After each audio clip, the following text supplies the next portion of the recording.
Hey there, my Tyler Perry Sisters fans. It's your girl Barbie J here with my 2 cents about the preview trailer breakdown for season 10, episode 2, Guilty. So check out these clips I have attached here, and then we're going to jump right in with my 2 cents. Check it out. I saw you when I was walking in. I just wanted to come say hello. Hello? Next on Sisters.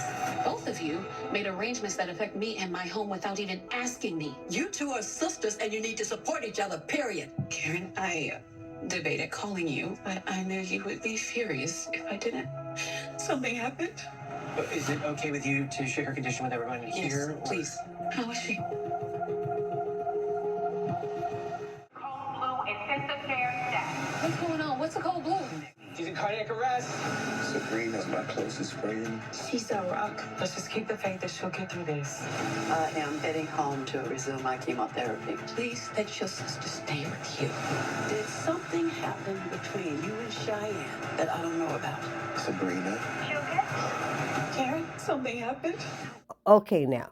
So before we get started, if you're new here or if you're returning here and haven't subscribed to my channel as of yet and would like to help my channel grow for this new year and help me to meet my goal, please hit that subscribe button right now. Then hit the notification bell and select all. It'll let you know every time I upload any new content to this channel.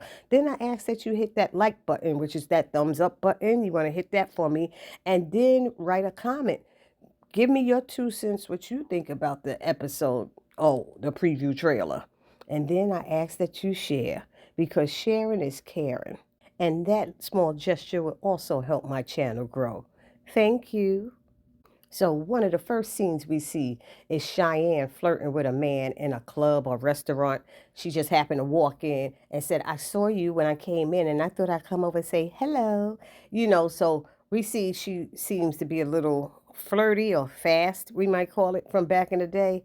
I don't know, but that's bringing danger back to Andy's house, because what you going to do? I guess she's going to be going over to all these different men's houses or whatever. If she's doing this the first time in town, who knows what she's going to do going forward. We shall see. Then we see a scene where Andy is trying to check both her mother and her sister about making arrangements that affect her living space without asking her. And I am not mad at Andy. The nerve of them to assume that they could just stay with her just because. I'm sitting there going, she only has one bedroom. Her mother shows up and she got to sleep on the couch. So where's Cheyenne supposed to be sleeping? You know what I mean?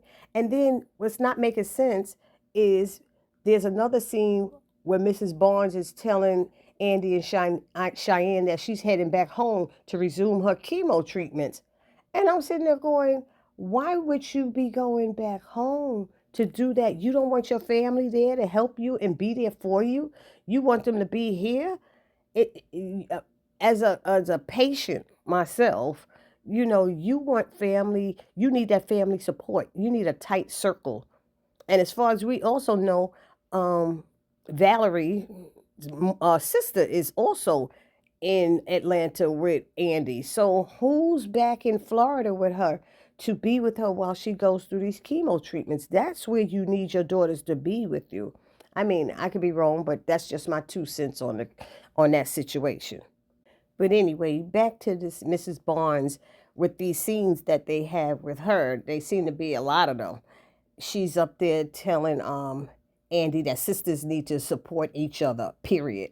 She seems to be jealous of the love that Andy has for like Karen and Danny and Sabrina, and she got a real sister that she's not close to. But then we hear her saying, please let your sister stay with you. Both of them should be in Florida with the mother while she go through her chemo treatments. And then, I guess something comes into Mrs. Barnes' head and she asks Andy, did something happen between you and Cheyenne that I don't know about? And it's a possibility. But do y'all think, I see stories about things like this all the time, how parents play favorite.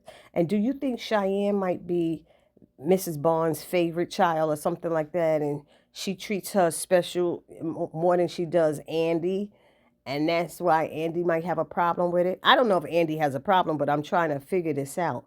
But Mrs. Barnes seemed to be thinking she could tell a 30-year-old what she can and cannot do with her life when this child, she done heard through the grapevine from people at her church that she done been shot at and kidnapped and all of this stuff. But you never came out there for Andy, and you worried about Cheyenne?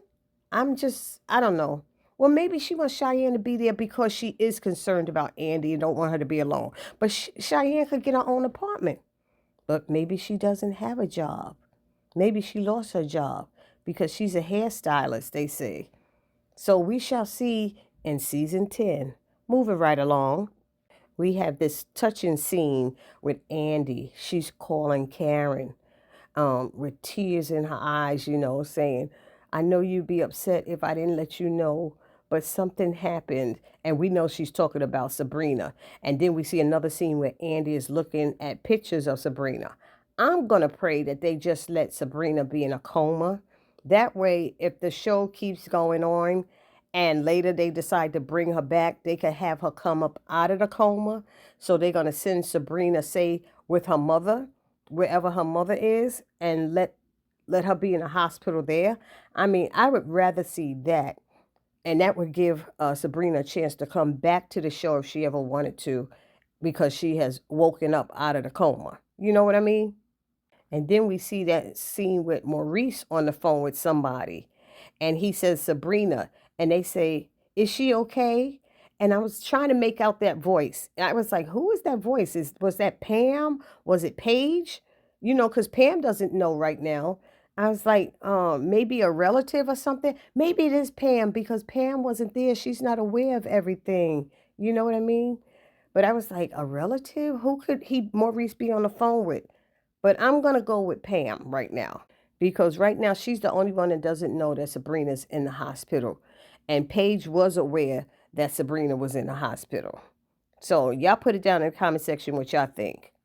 And so now for some reason, they're showing that scene again with the doctors and staff rolling a body down the corridor in the hospital.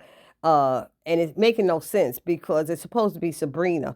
But Sabrina's already in ICU. So why would they be rolling her anywhere else? I mean, oh, maybe for surgery, I guess. But you don't really have surgery on people who are going into cardiac arrest at the same time, I don't think. You can't have surgery until their bodies are stable, if I remember correctly. And then you see the group of them, they're all sitting in the waiting area, wondering what code blue means and asking Dr. Vaughn and then discussing what Sabrina means to them.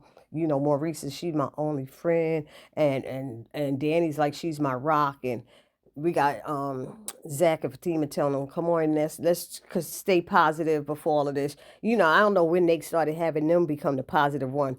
But okay, it works because that is the type of person Fatima is. It's just strange hearing Zach say it too. You know what I mean? Zach usually the one falling apart when something happens. Anywho, next we see the doctor. He's asking Danny if it's okay to share Sabrina's condition with everybody who's there. And she says, yes, please. And I'm sitting there going, how did she become the next of kin? How did is Danny's name on some kind of paperwork for Sabrina? Because the truth is they need family. So I guess Sabrina's like a sister to Danny. So that's what Danny could say. I mean, they're not going to verify it, right? They're not going to say we need proof that she's yours. No, they just need next to kin. And right now, that's them. But who I see in the picture is Tony and Andy and Maurice and Zach and Fatima. And I'm going to assume that Rich is also there, standing there. And you see the expressions on their faces. But the reason I'm saying Rich is probably there because there's another scene where we see Rich is peering through the glass into some hospital room. And I'm assuming he's somewhere looking at Sabrina. But he can't. If she's in ICU, I don't think ICU has like clear glass windows that you could just look through. But this is Tyler Perry world. So it's a possibility. But why would they show Rich back there versus showing Danny and Maurice back there looking through the glass at Sabrina? You know what I mean? But again, the expressions on their faces says a whole lot. Like it's really bad news. But I think they're fooling us. Like they might say that she died, but I think it's going to be that she's in a coma and they don't know when she's going to come out. So y'all let me know what y'all think about these previews. Put it down in the comment section and I will see you all in the next video. It's your girl Barbie J. saying please do not forget to subscribe, like, comment, and share. I need you to help my channel grow and for me to reach my goal of 10,000 subscribers by the end of this year. Peace.